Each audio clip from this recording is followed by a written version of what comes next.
talking about the development of this program, Michael's incredibly like optimistic and was thinking that there were going to be, you know, more people that are here this evening. But I sort of pictured that it would be about this number. And so, and for me, as you know, as Michael said before, that's beautiful because all that matters is that you're here. Perhaps you'll be able to carry some of the content that I'm going to talk about today to others and let them know. And then just to double check, can you all hear me in the back row? I'm good, loud enough? Good. Okay, perfect. Feel free to move up if my voice drifts off. So, well, let me tell you a little bit about myself. So I'm not going to go into too much detail because I really want to talk with you about things that I think will be helpful to you. And so you'll be able to walk away with something. That's my goal, is for you to walk away with something from every one of these meetings that we're going to have here at St. Andrews. But I want you to walk away with something. And if that's just that you're wondering, thinking, you've had an aha moment, whatever it is, I just want to make sure that everyone's going to walk away with something this evening. So I'm not going to go into the weeds about myself too much. I think I've lived here on the island for probably close to 15 years. I have a son that graduated from high school here. He's now about to graduate from law school, and so you could get, see how like time flies. I can't believe that's actually about to happen.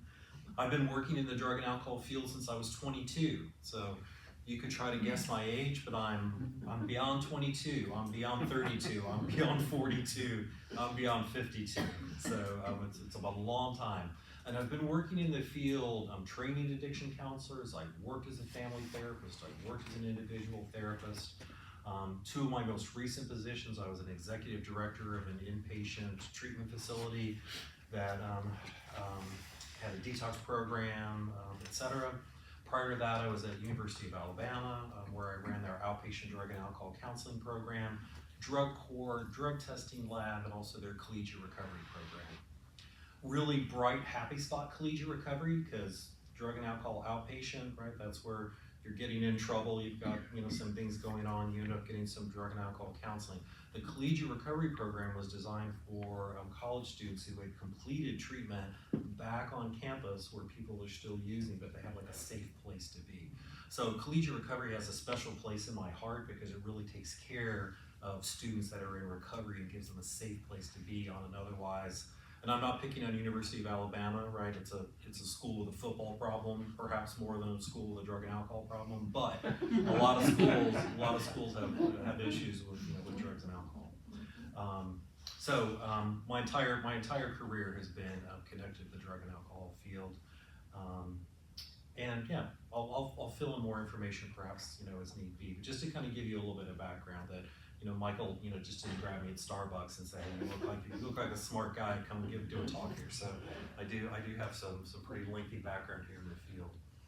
What I'd like to do this evening is just to kind of, for this very first one, is to give you some kind of basics about drug and alcohol in terms of how to conceptualize it and how to think about it. It will, I think you'll see that it really connects with why it's difficult to get people into treatment and why it's difficult to talk about this particular topic.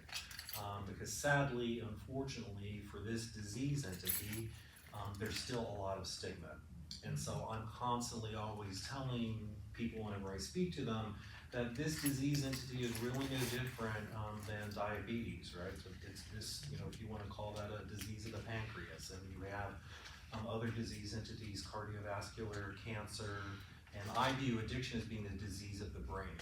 The field has changed a lot since I started, but we now know a lot more through neuroscience about how neural pathways are created in the brain, and how that interacts with neurotransmitters, which really kind of puts the person who develops a substance use disorder in a position where they're kind of controlled by their brain, and it helps explain a lot of the things that for family members are really confusing.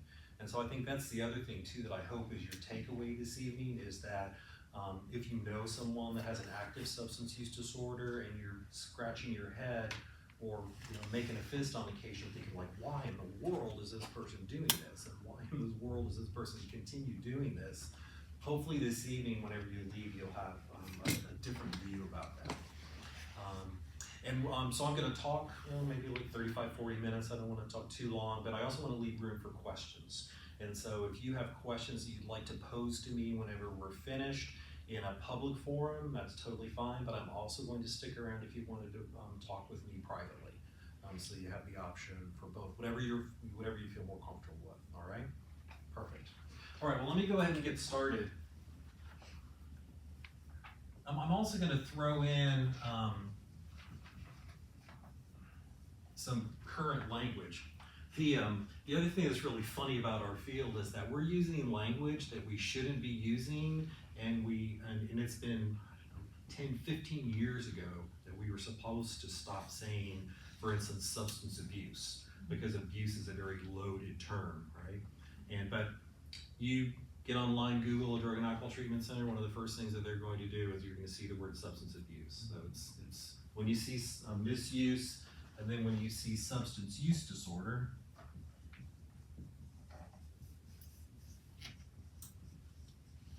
those are actually the correct terms that we're supposed to be using. I'll talk a little bit more about that before the evening is over. It's going to seem like I'm being the word police, and you may sit there and think, like, why in the world does it make any difference? But it really does make a difference. And I'll give you a really good example, particularly for people that are pursuing recovery. It makes a huge difference in terms of what their label is based upon the language that we use. It's also why a lot of people are still very afraid of drug and alcohol because of the stigma that's associated with it, and then the kind of negative terminology that we use. So just bear with me, and you'll leave with some updated information. So anyway, use. We'll start here. Use. We can't really say what use is, right? What's use? The question mark being like, what's normal? Like, what's normal use? And I always use this, this example. We come up with guidelines, and I'm just going to use alcohol, as an example. Oh, let me back up for a second. The other thing too, I received some communication from people that saw the flyer, and the flyer indicates that we're talking about substance use disorder, alcohol addiction, drug addiction, one and the same. But almost everything that I'm going to talk about this evening also really would apply to food addiction, to gambling addiction, to sex addiction, shopping addiction, because some of the same things take place. Again, because it's a disease of the brain. And so some of the same things, we call them process or behavioral addictions.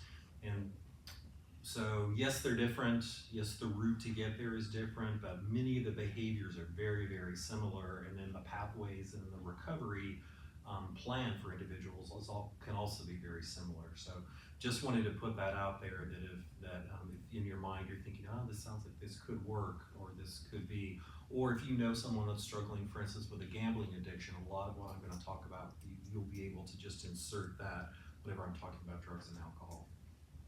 So anyway, bottom line for use is that in our huge country, where we don't have a real strong unified belief system like other countries do about what's normal or what's appropriate or what's acceptable, we're really kind of all over the map, right? And that's sort of just the history of our country.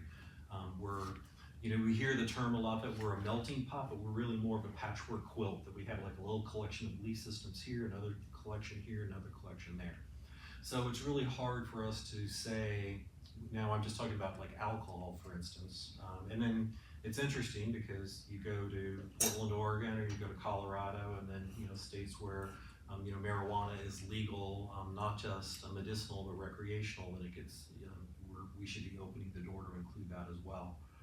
But it's confusing because we don't have a consistent belief system like other cultures have much more intact belief systems about what's appropriate and what's inappropriate. Here's an example. You all have heard the song like It's 5 O'Clock Somewhere. I think it's Jimmy Buffett or like whoever's singing that song. Nice, fun, happy song.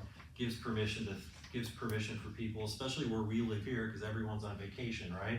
The moment people cross that bridge, logical thinking goes flying out the windows. They're unpacking their beach chairs. And so, it's 5 o'clock somewhere pretty much every day whenever we have our beloved tourists here on the island.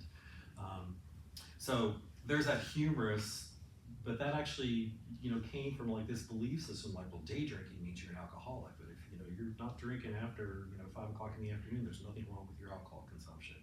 Total myth, right? And we'll talk about that in a couple minutes. And I always use the example that, about alcohol consumption again, that when I was walking with my dog, I walked my dog on the beach, on Folly Field Beach towards the Westin, and one Saturday morning, I must have been before 11 o'clock, there were, all these people on the beach with champagne flutes and, they were drinking. And being the field that I work in, I was thinking like, oh, it's a little early to be like drinking champagne. And then, I looked around and like, oh, they have strawberries or they have raspberries floating in the flutes. And then I started looking, I'm like, oh, they must be pre-gaming a wedding or it's a pre-wedding festivity. But kind of going back to that, it's 5 o'clock somewhere, so, does that make all those people at 11 o'clock alcoholics because they're drinking at 11 in the morning? Like, no, right? It's all based upon your relationship with substances and how it impacts your life. So, can't really say what misuse is, but we can't say what use is, but we can say what misuse is. And this will be interesting. I've never really had a line here before, so.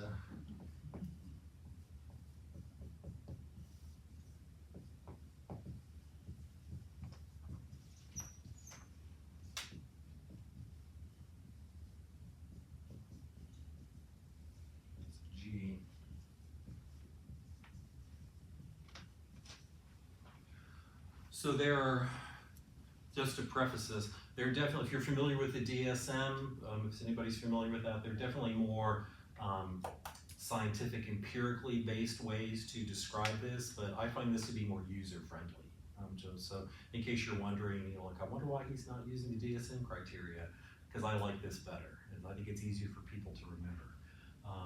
So anyway, for misuse, which is what we would have called in the olden days abuse, what do you think about these, that for a way to describe it? It's like maybe you're using too much, you're using too often. Time and place, we kind of addressed that already, really kind of depends on the scenario, what's appropriate, what's inappropriate. Legal or illegal. This one is sort of an interesting one, right? Because just because something is illegal doesn't necessarily mean that it is in any way, shape, or form better or worse than something that's legal. So I'm not a medical doctor. Two of my brothers are medical doctors, so I'm getting ready to throw them under the bus a little bit. But medical doctors are pretty quick to write prescriptions, right, for substances that we can quickly become addicted to, right? And actually I got out of one of my brothers, not both, but they pretty much said that they learned in medical school that a quiet patient, particularly on the weekends, was a good patient. And so if as long as let's kind of hedge the bet. If you're gonna have some discomfort, I'm gonna make sure that you've got enough pain medication to keep you kind of sedated and comfortable throughout the weekend. So I don't know that everybody learns that in medical school, but I did get it out of my brother. So because they would tease me all the time saying I'm not a real doctor, you're a talking doctor. And I'm like, well, you still have to run back and like look stuff up in that little book in your office when you don't know what you're doing, and maybe you overprescribe as well. So, but anyway, does that make sense? So it doesn't really matter if it's legal or illegal, because you could have a prescription, right? And prescription medications can be incredibly dangerous and put people at great risk. And that gets overlooked a lot, because in my mind, whenever I think about substances, I don't divide them up into alcohol and other drugs. Alcohol is a drug. Beverage alcohol is a drug. It's a sedative hypnotic. It's no different than any other kind of medication. It's very, very similar to a class of drugs that we call benzodiazepines. Like chemically, it reacts very much the same in the body. So, it really doesn't matter if it's legal or illegal, what the substance is. It may come from your doctor. The only thing I have to say about illegal is that an illegal substance is just dangerous. And every time I'd be talking with patients, that's the part that's incredibly dangerous, particularly with fentanyl being so present in substances. Perhaps you get addicted to a pain medication and then you can't get a doctor to write you any more scripts, and then you do something you said you would never do and move off to getting drugs off the street or using a needle, etc. That's terrifying because you simply don't know what's in the substance that you're getting. And so, that was my please stay alive, don't do this, because, that's incredibly risky. But when you're addicted, you don't have a choice, right? Whenever you can't get your prescription filled anymore, or, now they have pretty good systems to track your prescription fills. So anyway, this is the key one right here. This is by choice. Misuse is by choice. person's making a conscious decision to do this, right? They're making a conscious decision to use too much, use too often. Again, not to throw the tourists under the bus, but it's like we're on vacation, whatever. We're gonna have a lot of fun this vacation. We're bringing lots of extra beer, or we're running to the liquor store and making sure that the bar is stocked, and it's by choice. We're gonna, for some reason, drinking a lot means having fun when you're on vacation, right? So it's all by choice. Does that make sense?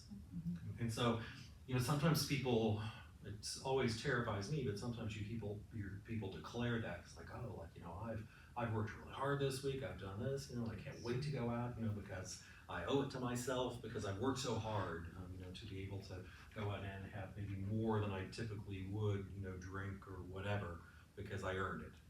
So it's 100% by choice. So how do we turn this from misuse, which is abuse, into a substance use disorder? We keep this,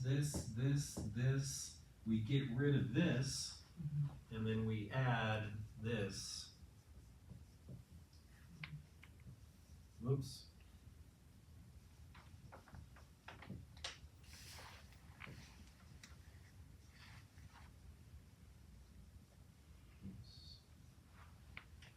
Can you all see that? I'll get out of the way because it's kind of low. So we keep too much, we keep too often, we keep time and place, we keep legal, illegal, we take away by choice, and we add that it continues despite negative consequences. And that right there is the part that frustrates people that don't understand substance use disorders, and really, really frustrates families, because they don't understand, why do you continue doing this, despite these negative consequences. And that really gets at, because I know the title of the presentation, this evening is where, does addiction come from? And that really answers that question, just in terms of like what people experience in their real lives whenever they know someone, or friend or loved one has a substance use disorder. That's the part that's so incredibly frustrating. Why does that person continue using, despite negative consequences? For me, that's the dividing line, thinking like, does this person just use too much and they can shape their behavior, they can stop their behavior, etc. But a person that truly has a substance use disorder continues to use despite negative consequences. This has vanished. It's not choice anymore, because the neural pathways in the brain have been rewired, and the brain of that individual is essentially saying, do whatever you need to do in order to get that feeling again. And so that's for me is the dividing line. I'm going to talk in a second about something else that's also really helpful. But this is a good point to kind of pause for a moment, just to make sure that this kind of makes sense to you, that's the difference between the two, that we've shifted from by choice, I'm doing this, to I don't have a choice anymore, I don't have control anymore. And that's why I continue to engage in substance use, even though I continue to get in trouble. Back whenever I was at University of Alabama, I did a lot of consulting with the IFC and the Panhellenic, and then as well as with the judge in the drug court.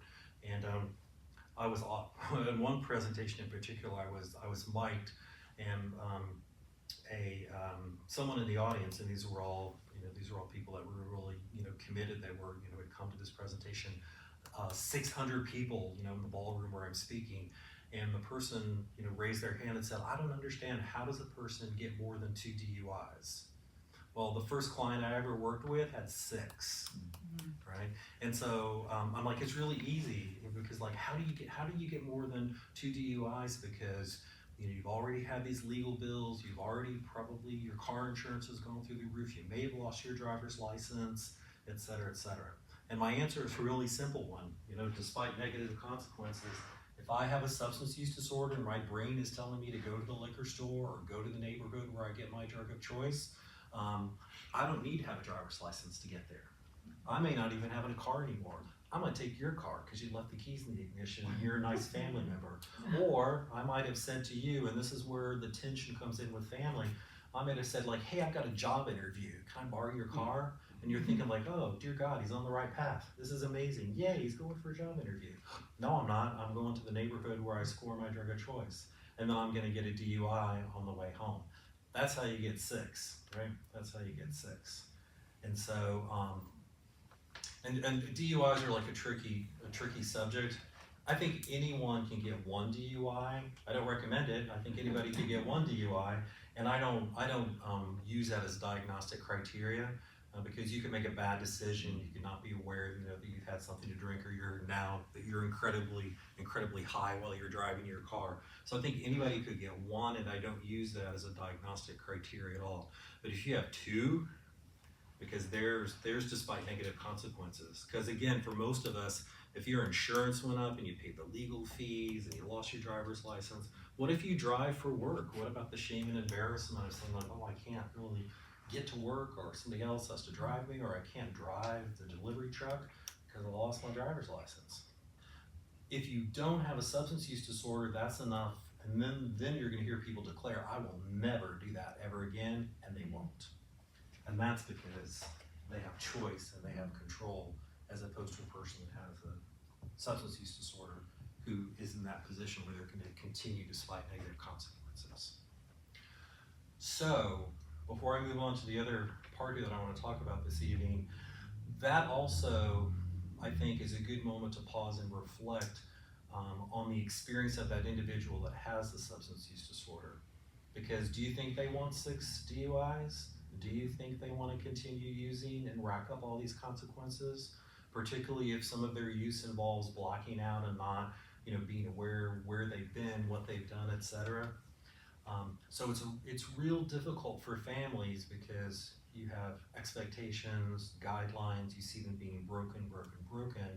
And so it's really easy to think like, oh, this person is, we better not let anybody find out about this because, there's something wrong with that kid. And this kid is whatever, we don't know. They're thinking the exact same thoughts about themselves because they're wondering, how did this happen to me? Or why is this happening to me? Because I've worked with a lot of clients over the years that say that I see my family hurting, they're struggling, they don't understand, which over time turns into they're really angry with me, and it's never at all what they want, right? They don't want that. They don't wake up and say, hey, I think I'd like to make my entire family angry with me. I think I'd like to do something really embarrassing at a family event and have the entire family think what's wrong with him. Who wants that? No one wants that, right? But if a person has an active substance use disorder, you're off to the races, right? You're off to the races until something critical happens. So compassion for the person that has a substance use disorder, right? Really important part of this whole process. If it's a friend or if it's a loved one, we have to have a lot of compassion for them because, in my view, they're not a bad person, right? Even up here, dumb, but they're not a bad person, right? They're not a bad person. They're just chasing that substance. So I guess this is a takeaway. What I'm gonna talk about next would be for you, and it's super easy to kind of make sense of this. Would be a great way for you if you're sitting here thinking like, well, what about this person I know, or what about this person? Perhaps that's what's motivated you to be here, is that you're concerned about someone and you're trying to figure out if this person, needs help or needs assistance. So what I'm going to talk about next, I think will really help you get a really clear picture of that. And you'll see how it kind of connects with this as well. So there's 4 parts to this. I'm going to reach up real high here. And I'm going to slow down because my handwriting looks terrible.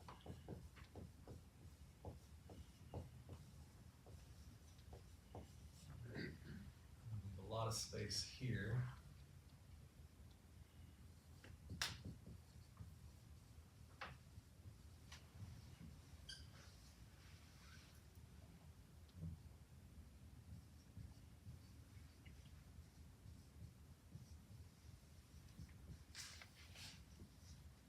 So let's start with the very first one. Life interference, that's consequences, right?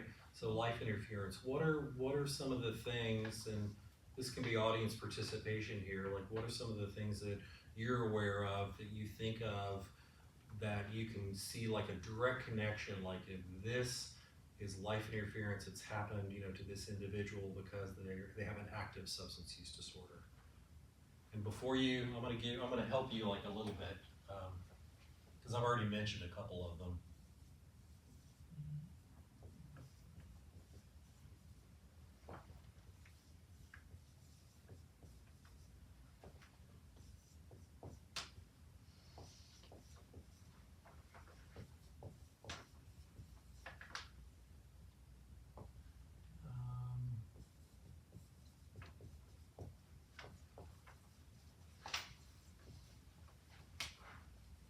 what other ways in which does a person experience life interference? I've got legal problems, psychological problems, health problems, financial problems, job problems, school problems, ethics, and morality. Family relationships. Yeah, absolutely. Yeah, there you go. Family is definitely one. And then also relationships. What else?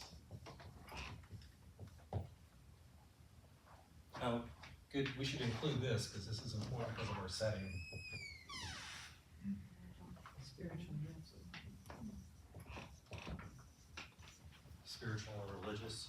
Self-image. Yeah, self-concept.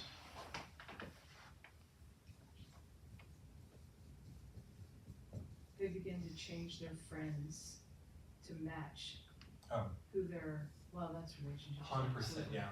I'll give you a great example. So I've had lots of unique experiences in my life, but I got my doctorate at Vanderbilt University, and whenever I was a student there, my very first class, whenever I was a student there, I went up after class to introduce myself to the chair of the department, who was the professor for the course, drinking coffee.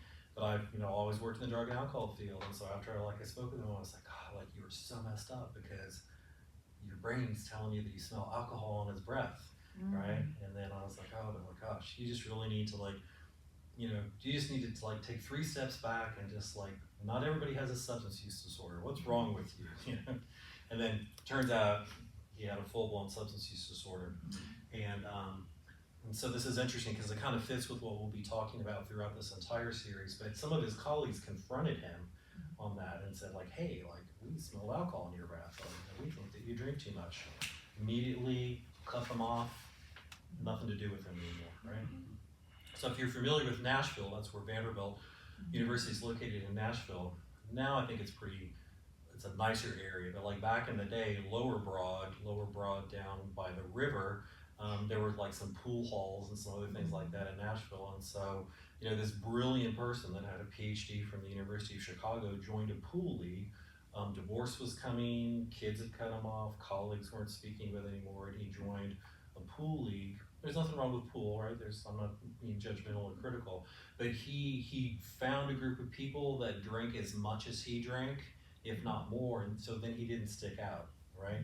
In the intellectual world at the university, having more than one cocktail at the university club stood out like a sore thumb.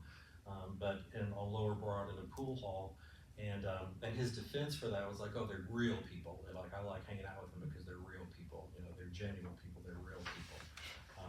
So whoever was saying change of relationships, yeah, it's very. And so this could be clearly a diagnostic piece. You may find that your loved one or your friend, you may find that they're cutting people off in their life because people have been assertive with them and said, hey, we don't appreciate this, we feel uncomfortable with this, etc. And so they're going to shift to other people where they don't stick out as much, where their use doesn't stick out.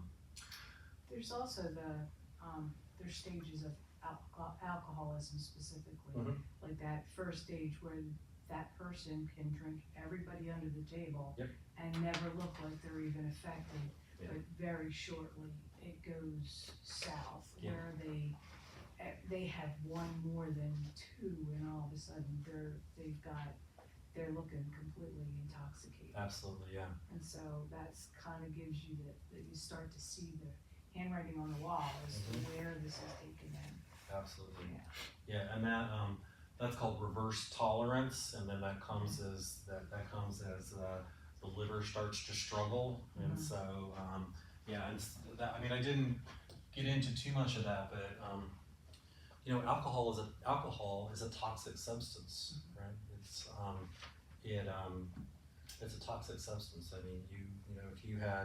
We have a lot of pine trees in my neighborhood here on the island, and one good way to get that pine tar off the trunk of your car or the hood of your car is to get alcohol and put it on a little piece of cloth. So that's what it does to your insides of your body, and that's what it does to your spiritual life and your soul and everything else. So I like Abraham Lincoln's quote about alcohol, that in and of itself it's not a bad thing, but what it does to mankind and how mankind has a relationship with alcohol is where the problem is, right? So, because in and of itself, it's not a living entity. It, can't be bad or evil, but it can do evil things. And so exactly what you're saying, that body rot, that comes from long-term use, is what, takes someone with a substance use disorder away from your life, right? Because you're not going to live long doing that, not at all. So, and that's the sad part, and that's where it gets back here to this about, continuing despite negative consequences, because you're thinking like, why does this person keep doing this? It makes no sense. So yeah, that's a great example. And you can die from so many different things that don't necessarily look like it's not just cirrhosis. Mm-hmm. Cirrhosis is only one of many ways that alcoholics die from the consequences of their drinking. Absolutely, yeah. Yeah, and if it's not cirrhosis, then 5-10 years down the line, it could be liver cancer, and so Heart problems. Absolutely, because alcohol is a cardiotoxin, and so valve replacement and all sorts of things. A smart physician is usually able to figure out where some of these things are coming from, because there's a whole host of things that are connected to it. So these are some of the big ones that are here. I didn't include sexual as well, because that also has an impact.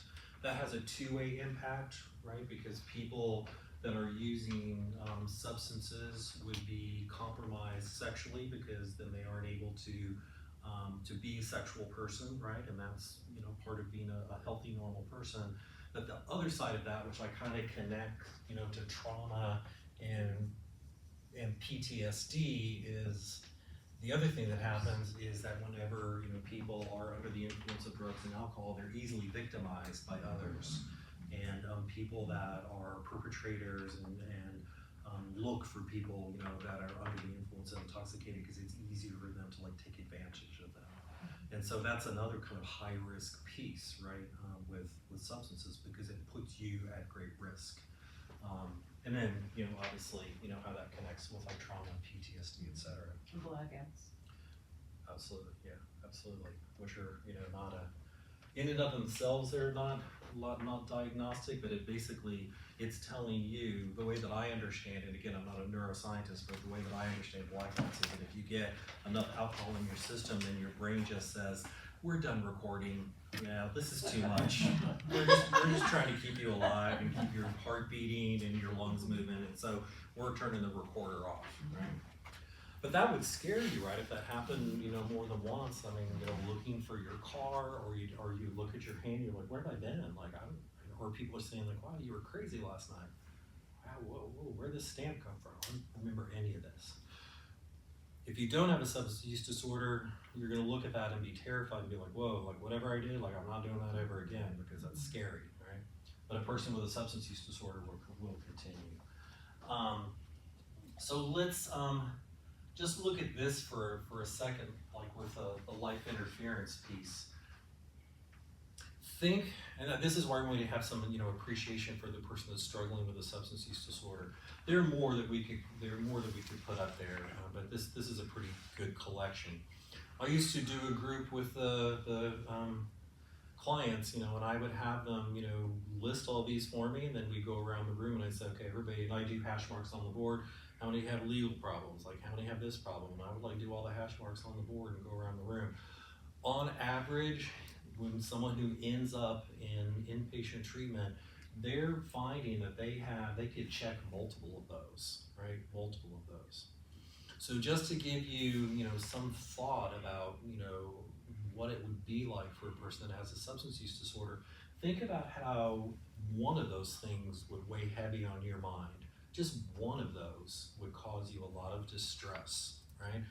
Money's a good example, or worrying about your job, or worrying about friends, or whatever it might be. Just one of those would keep you up at night and have you be really concerned and worried. And then when my experience has been that most of the men and women that I've worked with over the years, multiple of these, they would check that box and say that they have life interference in multiple areas. So think about how difficult that is for that person when they are experiencing that loss of control but can't really wrap their head around why things continue to happen, to them and the way that they're happening to them. That can be really, really, really, really overwhelming. And so when someone makes the decision to come to treatment, which is like a huge thing to try and get, that friend or that loved one to make the decision to come to treatment, that's a huge moment. It's a huge, feels like a victory or success on the part of the family or friends that are working with that person. But for that individual, it's not the best day, right? It's not the best day of their life because of the decision that they're going to treatment, and because they're carrying all that pain with them. And we're going to talk more about like different paths or routes to addiction, but this in and of itself, just from a self-medication perspective, if you check 6 of those boxes, whether or not you've ever used substances or had a drink before, if you had a drink or used a substance and it took away some of your just awareness about all the problems that you have in your life right now, you can see how that would create that vicious cycle of like, I don't want to use anymore, but like, gosh, it helps me blur it all out because there's so much. Right? But I think the biggest thing that I really hope for all of you is to have a sense of compassion for how difficult it is for a person with a substance use disorder, because again, no one is waking up and saying, gosh, I think I want my life messed up in like 6 of these 12 categories. Wouldn't that be great? I'm gonna start today, right? Nobody wakes up and says that, right? And nobody plans over time. I'd like for all these problems to exist in my life. And so I think that's one of the things that's really important, about the folks that are your loved ones, that are struggling with the substance use disorder.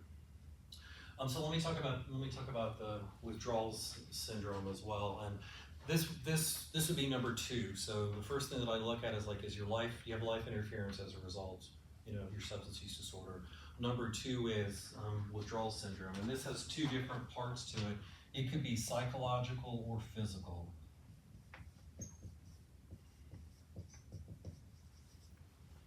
It's about to have like a spelling block there in my mind. So. And so basically the way it works, and there's a paradoxical reaction with withdrawal symptoms. Whatever the effect is of the drug that you choose to take, you have the opposite effect whenever you're going through withdrawal, right? So if your drug of choice is amphetamines, which gives you tons of energy and you don't have an appetite and you're up for long periods of time, you have the complete opposite of that whenever you're going through withdrawal. Same thing for any kind of central nervous system depressant. Alcohol being a really good example, right? Alcohol gives people, in early doses, gives people like a sense of calm and relaxation, etc. And so there's a lot of agitation, there's a lot of discomfort, etc. whenever someone's going through withdrawal from alcohol. And of all the, I'll use opiates just since that's something that you all hear about a lot. Opiates, out of all the substances, are the least dangerous during the withdrawal process. Opiates are most dangerous whenever you're using them because the negative side effect is respiratory depression. And so that's the high risk part of using opiates. But opiates distort the perception of pain, which is one of the reasons why that ends up being, once somebody starts using it. And again, like it doesn't have to be this stereotype of a person who's a drug addict in a warehouse in the inner city. This could be, an attorney who injures his back skiing or, doing something and gets a pain medication and then, works their way into that. But it distorts the perception of pain. So what happens in withdrawal from opiates, the perception of pain goes through the roof. So there are clients that struggle the most, and so if you know someone who's in treatment and going through withdrawal, if somebody has an opiate withdrawal, they're going to be complaining a lot, right? Mm-hmm. But it's simply because it's that paradoxical flip of what the effect is of the drug of choice. Are they in danger? No. The biggest danger for them is whenever they were using, and they have the risk of respiratory depression. The person that's the greatest risk in withdrawal is somebody that has an alcohol. If somebody has a high tolerance and their drug of choice is alcohol, maybe benzodiazepines as well, throw them in there. That's the person who's at greatest risk for lots of danger when they're in the withdrawal process. So this is just really important. Not those pieces of it, but just knowing that the person can do without physically, And then also, with some drugs of choice, there's also a psychological component that the person feels like they can't do without the drug psychologically. So you take away their drug of choice, they're gonna hurt physically or else they're gonna hurt psychologically, right?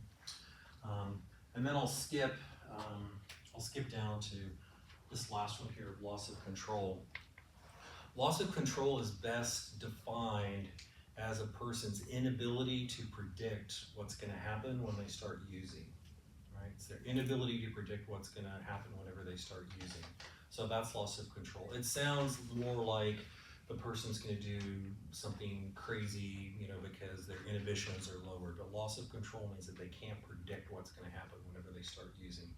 So I can give you a really good example that I had a client that I worked with years ago, not in Hilton Head, so there's no way you would ever be able to figure out who this person was, but a client that I worked with who was really struggling trying to figure out, you know, if I have a problem.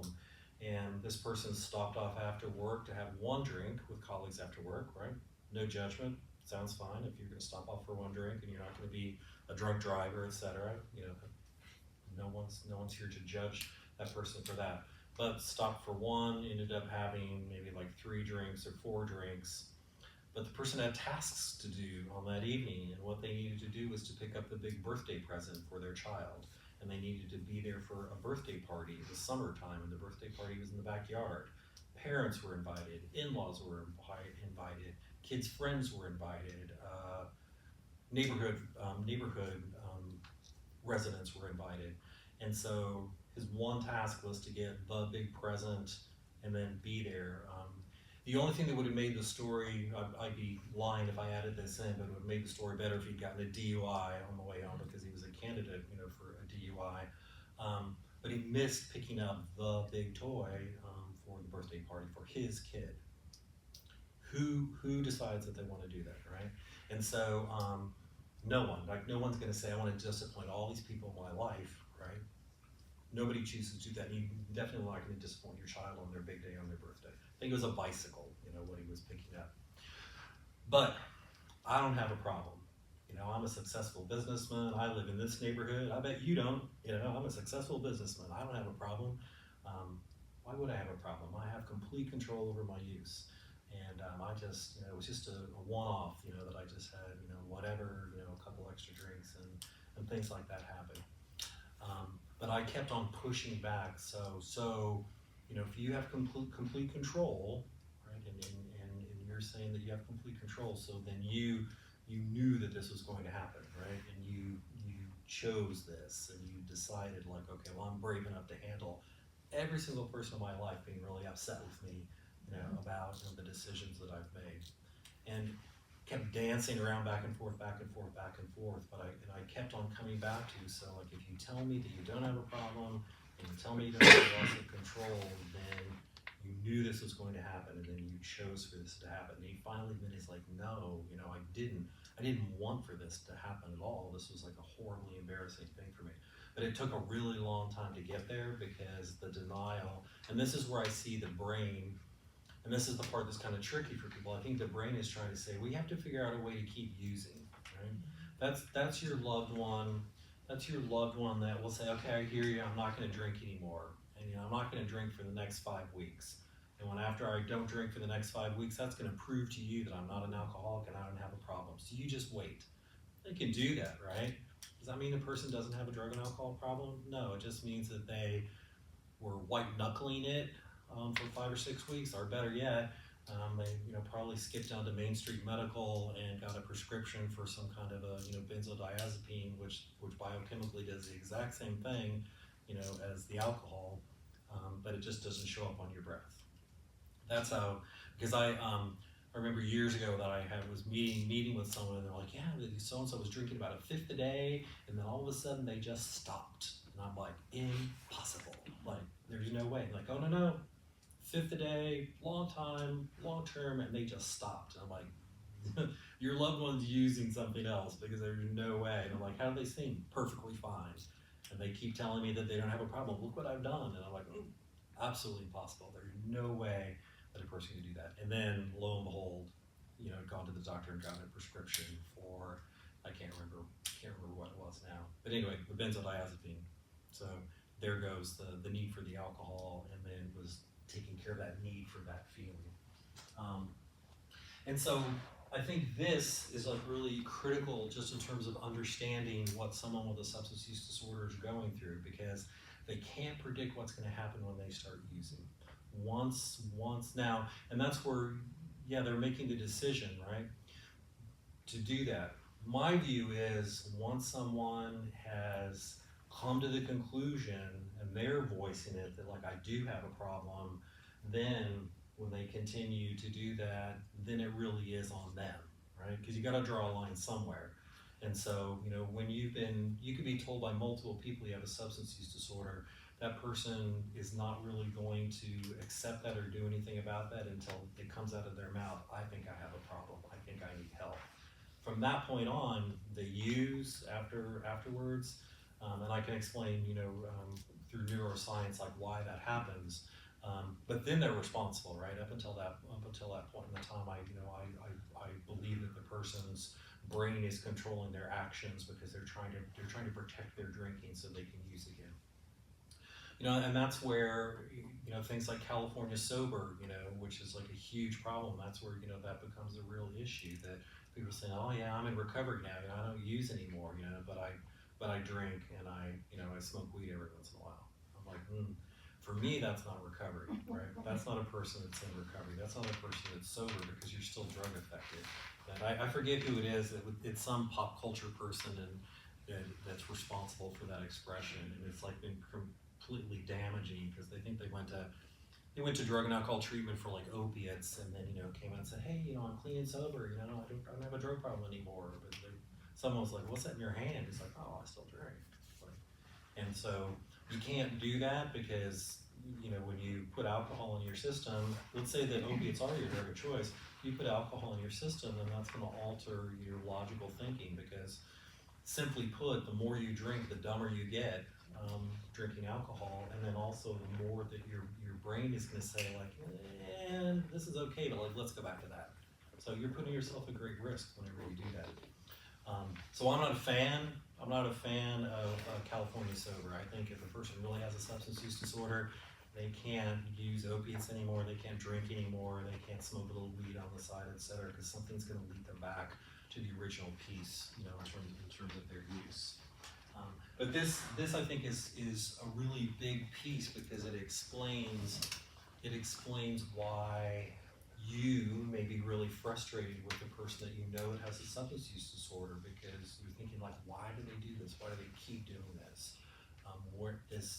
This whole idea that you've been told, and you know that people are concerned about, you know that people are worried about you. Why do you keep doing this? And it's this, like, it's loss of control.